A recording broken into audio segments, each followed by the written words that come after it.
우리가 그림을 볼 때 보통 뭘 찾으려고 하죠?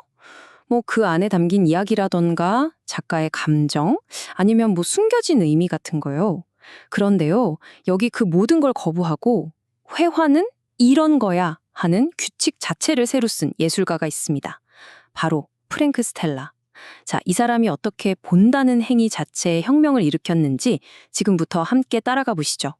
자, 이 질문 한번 보세요. 만약 그림이 그 어떤 것에 대한 게 아니라면 어떠세요? 좀 낯설지 않나요? 우린 보통 그림이라면 뭐 풍경이든 인물이든 적어도 작가의 감정이라도 담겨 있어야 한다고 생각하잖아요. 근데 스텔라는 이렇게 묻는 겁니다. 그림이 그냥 물감이랑 캔버스 그 자체일 뿐이라면 어쩔 건데 바로 이 도발적인 생각, 이게 바로 그의 모든 예술을 여는 열쇠가 됩니다. 바로 이 작품처럼 말이죠. 어떠세요? 여기서 뭐 특별한 이야기가 느껴지시나요? 아니면 어떤 감정이 보이세요? 아마 아닐 겁니다. 그냥 검은 줄무늬랑 흰 줄무늬, 딱 그것뿐이죠. 예술의 혁명은 정말 믿기지 않게도 바로 이 극도의 단순함에서 시작됩니다. 자, 스텔라의 혁명을 제대로 알려면요. 먼저 그가 대체 무엇에 그렇게 반기를 들었는지부터 알아봐야 해요. 그 시절 미술계는 말 그대로 격정적인 감정의 파도가 몰아치던 때였거든요. 자, 이 두 그림 한번 비교해 보실까요?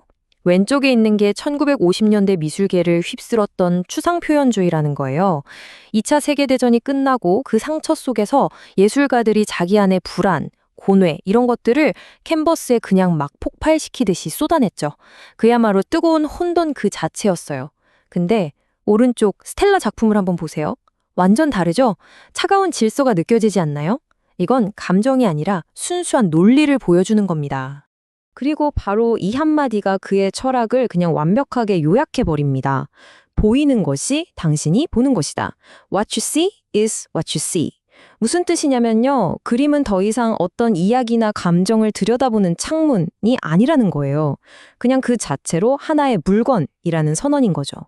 제발 숨겨진 의미 좀 찾으려고 애쓰지 말고 그냥 눈앞에 있는 물감 덩어리, 캔버스, 그걸 있는 그대로 경험하라는 겁니다. 그리고 스텔라의 바로 이런 생각이 새로운 예술의 흐름, 즉 미니멀리즘을 탄생시켰습니다. 아주 간단해요. 감정, 이야기, 상징 이런 거 다 빼고 불필요한 건 싹 덜어내는 거죠. 그리고 오직 순수한 형태와 색, 그러니까 눈에 보이는 시각적 경험, 거기에만 딱 집중하는 겁니다. 자, 그럼 이 혁명적인 철학이 실제 작품으로는 어떻게 나타났을까요? 그 해답은 그의 초기 대표작, 바로 검은 그림들에 있습니다. 1958년에서 60년, 바로 이 시기에 스텔라가 이 검은 그림 연작으로 미술계에 정말 훼성처럼 나타납니다. 근데 더 놀라운 게 뭔지 아세요? 뉴욕 현대미술관, 그 유명한 모마가 이 파격적인 작품들을 전시해 줬을 때 스텔라 나이가 고작 23살이었다는 거예요. 대단하죠? 이 그림들 그냥 보면 되게 단순해 보이잖아요? 근데 사실은 관객을 계속 움직이게 만드는 아주 동적인 작품입니다. 자, 여러분 한번 상상해 보세요. 멀리서 보면 그냥 시커먼 평면이에요. 근데 그림에 가까이, 아주 가까이 다가가면 붓으로 그린 선 하나하나의 질감, 그 미세한 간격까지 다 보이죠? 그리고 그 중간쯤 어딘가에 딱 서면, 어라? 면으로 보이던 게 선이 되고, 선들이 모여서 다시 면이 되는 그 경계가 흐릿해지는 정말 마법 같은 순간을 경험하게 되는 겁니다. 이게 바로 스텔라가 관객들을 위해 설계한 인식의 게임인 거예요. 그림은 으래 이래야지 하는 우리 머릿속 고정관념을 확 깨부수고 싶었던 거죠. 그래서 관객이 한 걸음 옮길 때마다 작품의 의미가 바뀌게, 말 그대로 관객의 움직임 자체가 작품의 일부가 되도록 만든 겁니다. 결국엔 머리로 자꾸 뭘 해석하려고 하지 말고 그냥 순수하게 눈으로만 보는 경험을 하도록 우리를 훈련시키는 거죠. 하지만 스텔라는 여기서 멈출 사람이 아니죠.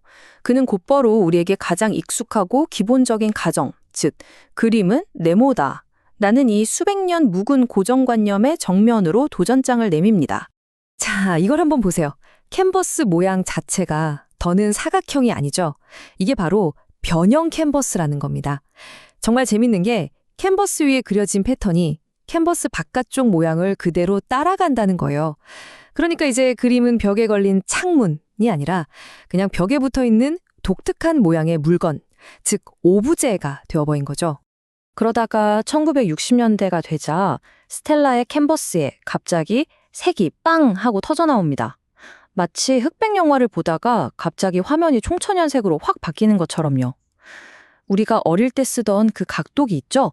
거기서 영감을 얻은 프로트랙터 시리즈를 통해서 그동안의 그 엄격한 검은색 세계에서 벗어나서 아주 생동감 넘치는 색채의 축제를 보여주기 시작합니다. 바로 여기서 핵심이 나와요. 이제 그림의 모양이 곧 그림의 내용이 되어버린 겁니다. 더는 캔버스라는 무대 위에 그림이라는 배우가 올라가 있는 게 아니에요. 무대랑 배우, 심지어 공연 내용까지 그냥 전부 하나가 되어버린 거죠. 표면이다, 이미지다, 사물이다 하는 이런 경계가 완전히 허물어지는 순간입니다. 자, 이제 스텔라의 커리어에서 가장 극적인 도약을 목격할 시간입니다. 그는 드디어 평평한 벽을 박차고 나와서 우리 관객들이 서 있는 이 공간 안으로 직접 뛰어들거든요.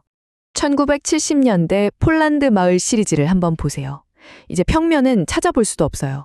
여러 겹의 판들이 막 튀어나와서 아주 복잡한 구조를 이루고 있죠.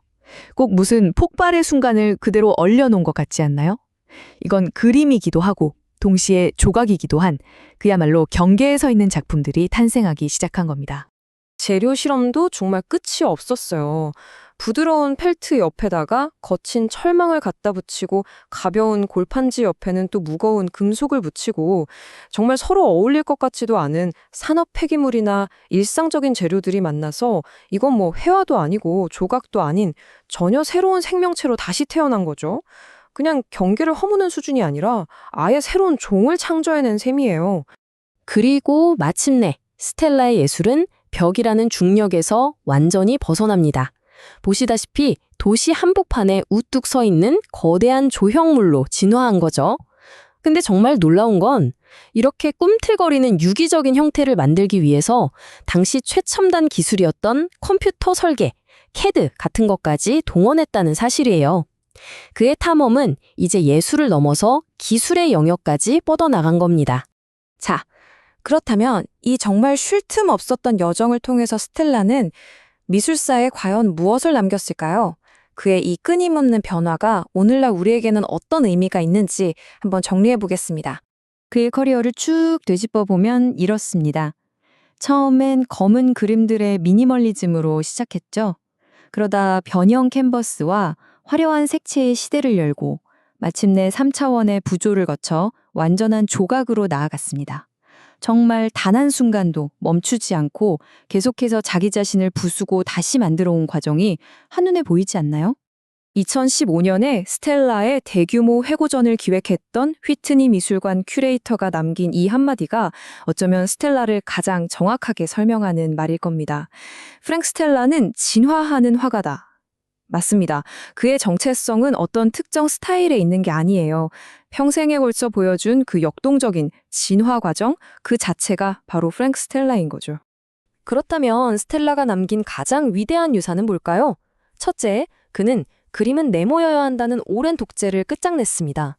둘째, 회화와 조각을 하나로 합쳐서 예술의 새로운 언어를 만들어냈죠. 바로 그 덕분에 예술계는 미니멀리즘의 그 딱딱함에서 벗어나서 장르 구분 없이 뭐든지 가능한 포스트 모더니즘 시대로 나아갈 수 있었던 겁니다. 하지만 제가 생각하는 가장 큰 유산은 바로 후배 예술가들에게 남긴 이 메시지 같아요. 정해진 규칙 따위 의심해라. 그리고 과감하게 너만의 길을 가라. 결국 그의 예술은 아주 단순한 하나의 질문으로 돌아옵니다. 그냥 보라는 거죠. 우리는 살면서 항상 무언가의 뒷면, 그 안에 숨겨진 진짜 의미를 찾으려고 애쓰잖아요.